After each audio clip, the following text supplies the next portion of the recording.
Then our buddy Nico came over and he got chirping in my ear. I don't love that this is aluminum though.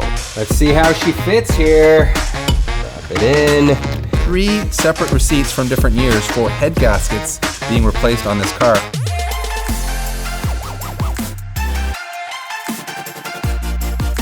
Here it is, my 1993 Civic hatchback with a B18B non-VTEC engine swap. In the previous episode, we slapped on an Artec manifold with a Garrett G30 turbocharger, then fitted up the intercooler and piping.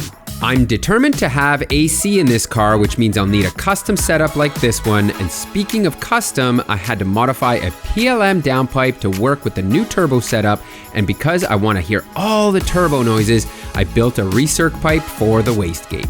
The entire setup is looking promising so far, so let's get back to work and get it finished. Before we get started on more turbo things, this has been annoying me. I noticed there was a leak from the oil pan. What is it with leaks, DP? I don't know. And Hondas, you had the EF had the whole oil pan leaking. Thankfully, this looks like it is the drain plug, and thankfully as well, Resto Tuner came to the rescue. Otherwise, I wouldn't have been able to fix this. Would have had to order a bowl. They sent us a full care package for both the EF and EG. It is a ton of nuts and bolts, OEM Honda stuff, even some Honda Bond for anybody that wants to take all of the guesswork out of finding nuts and bolts for your Honda or EG. They kind of have it all there ready to go, such as this, for example, a drain plug with a fresh washer here. No more leaks. That's it. I'm praying, DP. That's it.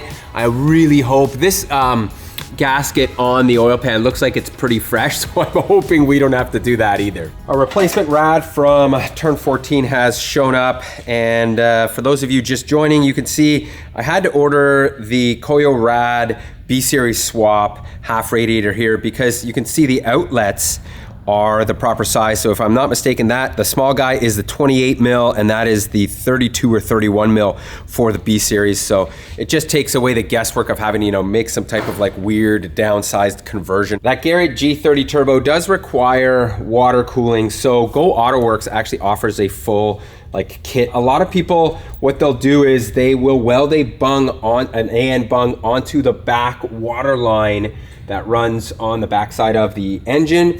And some people, what they will do is pull this plug, which is right here at the front of the block. Some people will weld a -6 AN fitting there, but what I have done is I ordered this -10 or M10 fitting from Virant to -6, and I'm just gonna screw this on like this, and now we will have ourselves a proper feed line. I've built out the line here, and some of you are gonna look at this and go, this is gonna get torched by the downpipe or the turbo, because it is right here. As you can see, it's gonna be behind the header and right around the turbine housing and the downpipe and all that. But we will actually put some heat sleeving over this. And do remember, there's coolant running through this. So it is going to be self-cooling to a certain extent. For the return water line there, I am going to be welding this little bung onto the radiator down here as a return, as per Go AutoWorks recommendation. I'm not exactly sure where else you would go, truthfully. This is gonna be clean, easy. We'll be able to come off the turbo and go right down there. Well, damn, I surprised myself. Look at that, DP. That looks good. That looks pretty good. Yeah, not bad. Almost professional enough. You look at the other ones. This one, comparable, guys. I'm getting better, I'm getting better. So now let's throw this back in here and let's get that last water line made up. So there is our completed cooling setup there. I used a 120 off of the turbo down to this 30 here. And the reason for it, you can see, is we're gonna have this charge pipe coming down here. As you saw, adding the water lines can be a cumbersome thing. Not everybody can weld, and not everybody wants to be tapping the block or a water line in the back. And there are alternatives to that. Garrett actually offers this, which is a GBC lineup of turbos, and these are journal bearing turbos. So they aren't water cooled, which simplifies your setup quite a bit. And they just came out with this new series, which is the GBC 37700 and GBC 37900 turbos. They are remarkably affordable at around like $1,000 to $1,100, depending on which one you choose. Not everybody has $2,500 to spend on a ball bearing, G30. So this certainly is the way to go. And we would have gone with this on the setup. However, right now they are pretty limited in terms of sizing for the turbo. So the GBC 37 is kind of their largest turbo, and then everything else below that is like pretty small. They're like GBC 20s and like 14s. So they're very, very small turbos. They're gonna continue to add into this lineup, but I did wanna let you guys know that, for example, if you're putting a K24 together or anything, inline six, these are certainly a great option at an affordable price point. Before we start building out an intake, we're gonna mount up our rad fan, and I was gonna use this SPA one that we had kicking around here. This pushes, I think, close to 900 CFM. But then our buddy Nico came over and he got chirping in my ear and was telling me it's not gonna be enough. You need a big fan. He said, go with a big boy fan. So of course, he got me to spend more money, because that's what car buddies do, right? They come over, tell you that your project needs to have, bigger fans or bigger turbos, and you just spend more money. So here it is. This is in fact a big boy. This is a 13-inch SPA fan, and this thing is going to push 1,700 CFM. So this is going to be big, and I think it's going to provide us with adequate cooling here. Given that we are going to be running AC, I do not want to add another fan on the other side there. I kind of want to stay away from that unless we absolutely have to. And it looks like if you come here, look at this, it's going to fit up, man, pretty perfect here, just like that. To mount the fan to our rad, I'm using these like cable ties or rods, I guess, from SPA. There are other ones on the market that have like springs and clips, but I love these because you can see when you pass it through, they're super low profile. So once I get it through here, like that, on this side, it has what is essentially like this little clip.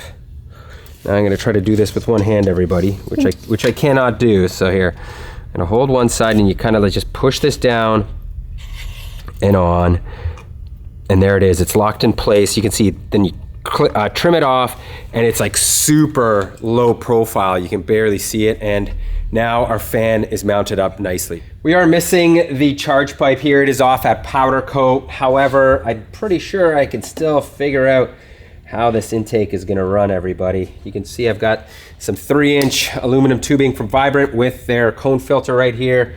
I've already made a cut, and now it's just a matter of lining this up. I think it's gonna live just like that.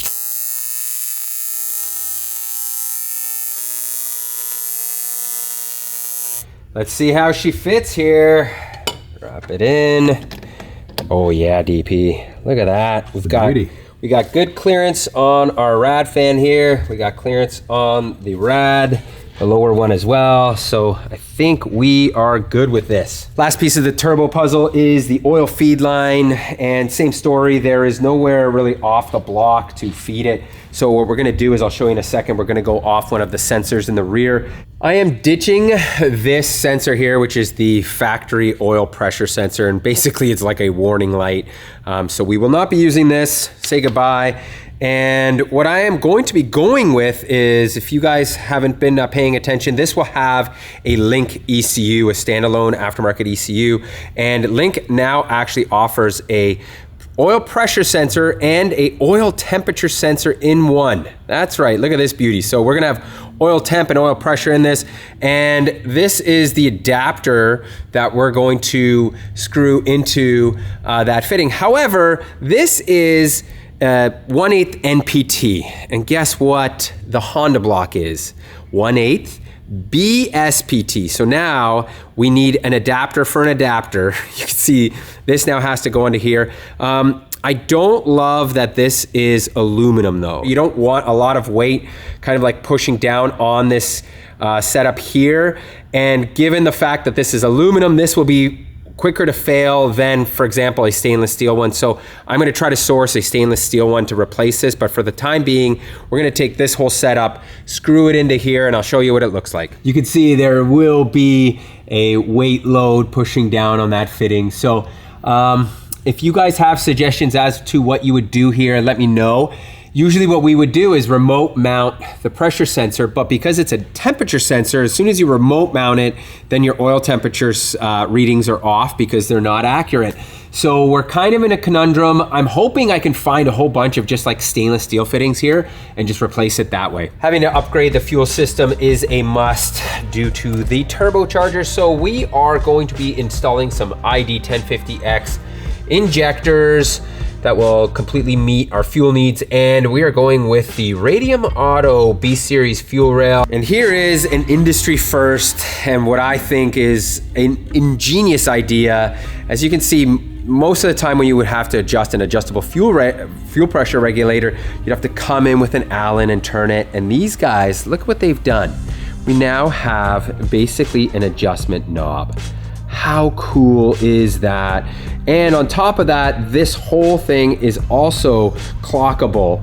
So, you know, wherever you mount this up, if you can have a configuration that is set up to meet your needs in that sense. Radium also has these fittings here, which I love, which basically make this whole system clockable as well. You screw this in, we're just gonna tighten this down, and then this now will rotate around and won't leak.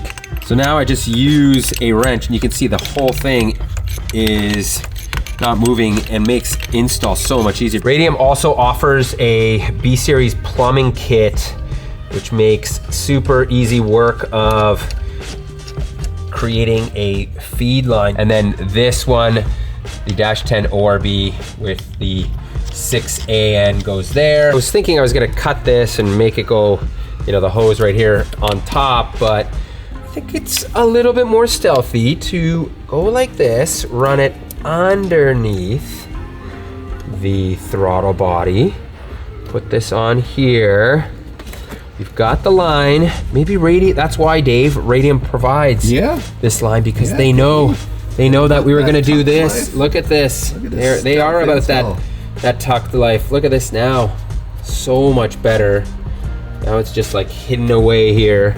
The ID injectors do come with different connectors, so you will have to do some cutting and splicing to put, you can see one of these new connectors on, but it is a very, very straightforward process. They aren't really polarity sensitive, so you just do it that way and you're kind of pretty much ready to go. Plug them in. And you can see Dave has swapped over our new fuel filter. However, they forgot to paint it. I know. What were they thinking? They should have, like, what happened? It's OEM black, and now they've just said, you know what, whatever, we're gonna coat it. And yeah, okay, it looks good, but still, I would have preferred black. It's just more OEM. We're moving on to upgrading the fuel pump, and more signs that this car has lived possibly a boosted life before. This is a fuel pump rewire kit that has been installed on here. For those of you that haven't seen these before, these are hose pliers. So you can see the end is opened up like that, so you can grab a hose, and they're very non-destructive, especially in this type of situation here, where these lines are usually tricky to get off. What I usually like to do is just get them started and then come in, close it off, and then push it off like that. So nice little tool set. They usually come in like a pair of 3, so the different sizes. Oh man, this is always the fun part on the Civics. They don't love to slide out as nicely as the other cars. I know, they're like in that little tank. Oh yeah. Oh, it looks like we've got a OEM pump here. It's deja vu all over again here with the EF Civic. We had to pump the gas out because we didn't know the grade of it. Odds are, same thing here. This is at best California 91, so we want to get it out. It's likely 87. So it is time for the gas tapper. Check this out, everybody. Very simple system, you can see. Just a nice little pump here.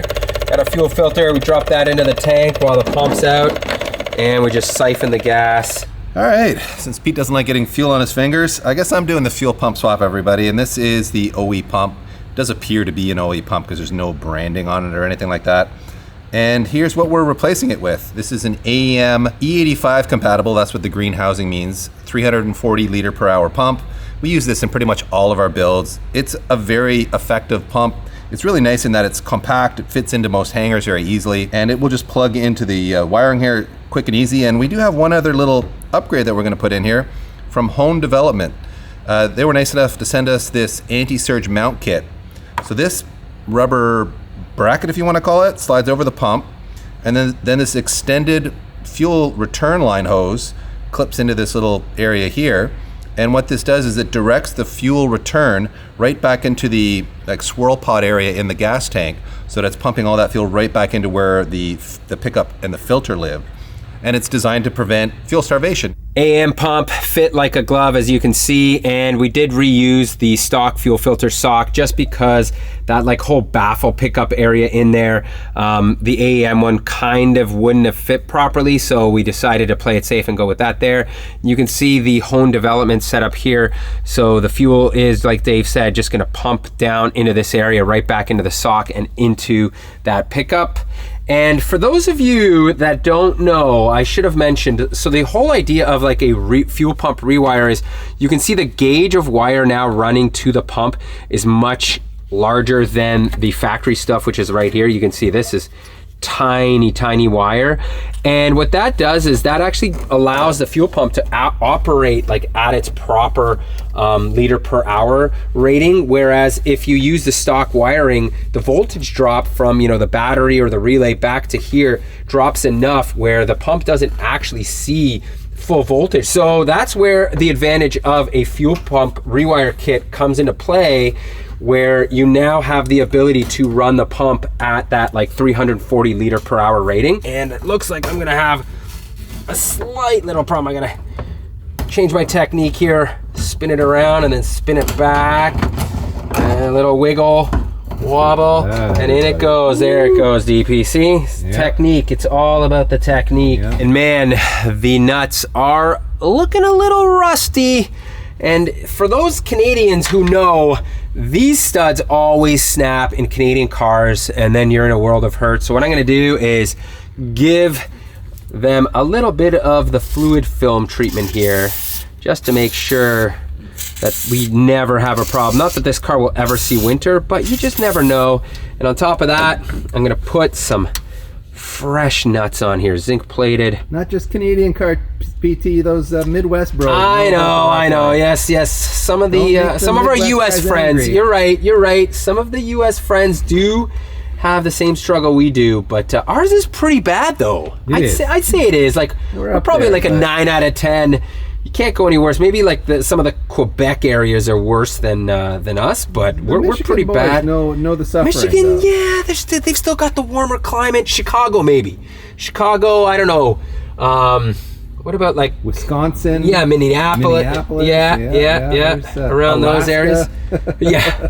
You know what? It's probably too cold for salt in Alaska. Yeah, maybe. They probably just use dirt. So I've been digging through some of the bins that Aaron, the previous owner, sent to us with the car, because I was looking for this cover that covers the manual mirror control for the driver's side, and sure enough, he has it here, fully intact, so we'll be able to swap that in there. I think the old one probably broke off, but he had sourced a replacement one.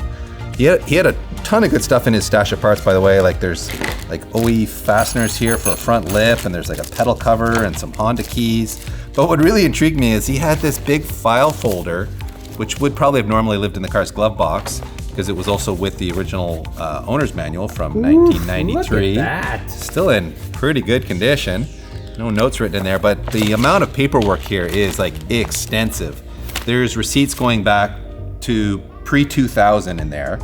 And in fact, there is the original window sticker for this car. Oh my goodness. It was bought at Honda of Oakland in California for the giant sum of $9,300 and some odd dollars.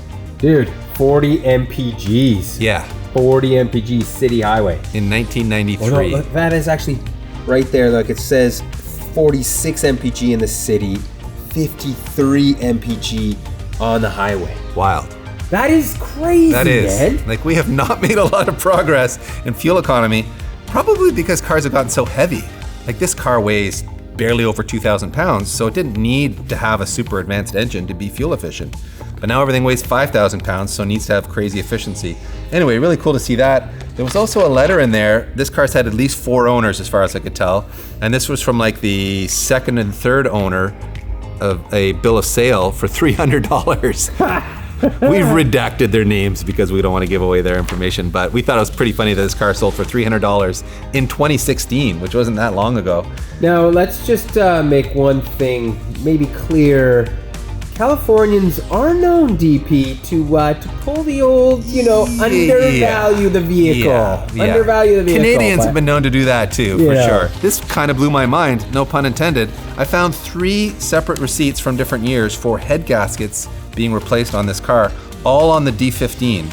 So in 2002, the head gasket was done for the whopping sum of, not a cheap one, it looks like it was $1,200 in 2002. That was a lot of money. That is a lot of money spent on a Civic, on a $9,000 Civic. Yeah, and then in 2013, it was done again for the less princely sum of $726. And then in 2016, it was done again for, I think, an even lower amount. Yeah, $401. So somehow head gaskets were getting cheaper, and yet the car was getting older. Screwing the job up. Yeah, he was going to cheaper and cheaper mechanics. Like, how do you blow 3 head gaskets? On a D series, which is not like a highly stressed engine. So makes you wonder, maybe somebody was putting boost through that D series, because we did notice the front rebar had been cut for an intercooler. So maybe it wasn't for this B18B, it was somebody who was boosting a D series back in the day. Anyway, fun to go through old paperwork and learn a little bit about the car's history. Hot off the Stripping Tech powder coating press are the intercooler pipes, and they are done in this like really nice textured satin finish. I like it. It's not like too wrinkly. It's got just a little bit of shine, but not too much shine. So let's get all of this stuff into the engine bay here, because I'm dying to see what this thing looks like. We're so close to completing the engine bay, and this was part of the things that we were missing. So let's get it all back together here. Polished aluminum just never looks as good as black, everybody. I just don't know why. This looks so good. Every time we do the intercooler piping in black, you can see we did the intake in black as well, and it fits up beautifully right here. Even the intercooler pipes down here, because these were actually going to, or are going to, kind of poke through the bumper, because we're gonna have to cut the bumper to kind of add a little bit of relief for the piping. So having them in this color is going to be a world of a difference. And there is one last thing I want to do here. You guys see this valve cover, even though it is mint, this is an early series B valve cover, and I just don't love the way it looks. It kind of has like that old Honda look. This is the later version, or the updated version of the B series valve cover, and JP at Stripping Tech also used the same coating, and man, it looks so good, DP. Like, look at it. It got this like diamond cut as well, so it looks so OE, and look at it, just refreshes the engine bay. I think gives it a little bit of a, a little extra oomph that you really want. But that is going to be it, guys. We have sadly come to an end, and man, progress is happening, lots of it. In the next one, we are hopefully going to fire this thing. We've got a link ECU that we're putting into it. Got a little bit of wiring to do, some oil, and this thing should fire up real nice. So hopefully we'll be making some choo-choo noises. So make sure to hit that like and subscribe for more content, and we'll see you in the next one.